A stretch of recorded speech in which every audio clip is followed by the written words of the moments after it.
আরে বাবা, এটা আমার বাংলাদেশ। কোরআন হাদিসের আইন বাংলাদেশে চলে না। কোরআন হাদিসেও গান একেবারে নিষিদ্ধ, এমন কিছু না। এটা হচ্ছে আজকে আমাদের এই সমবেত আমরা যারা এখানে বসছি, মূলত বাংলাদেশের জারি সারি গানের ঐতিহ্য। বাংলাদেশের ঐতিহ্য হয়েছে আমাদের এই জারি সারি বাউল গান। এইগুলো আমাদের এই সমাজ থেকে উঠে যাচ্ছে। আমরা যারা ইদানিং করার চেষ্টা করতেছি, এইগুলা বাধা দেওয়ার জন্য একটা শ্রেণী কিন্তু উঠে পড়ে লেগে আছে। যে কোনো ধরনের গান হইলেই হবে না, এগুলা দেওয়া যাবে না। আরে বাবা, এটা আমার বাংলাদেশ। কোরআন হাদিসের আইন বাংলাদেশে চলে না। কোরআন হাদিসেও গান একেবারে নিষিদ্ধ, এমন কিছু না।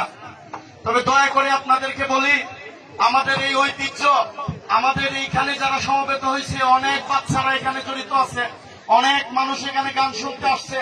যারা আসছে এরা এখানে আজকে রাত্রে মনের খোরাকের জন্য গান শুনতে আসছে। এরা কোনো অপকর্মে লিপ্ত হবে না, সবাই মনোযোগ সহকারে গান শুনতে আসছে মনের খোরাক নেওয়ার জন্য। তো আগামীতে আরো যতদিন মেলা থাকবে, এর চাইতে আরো ভালো অনুষ্ঠান করবেন।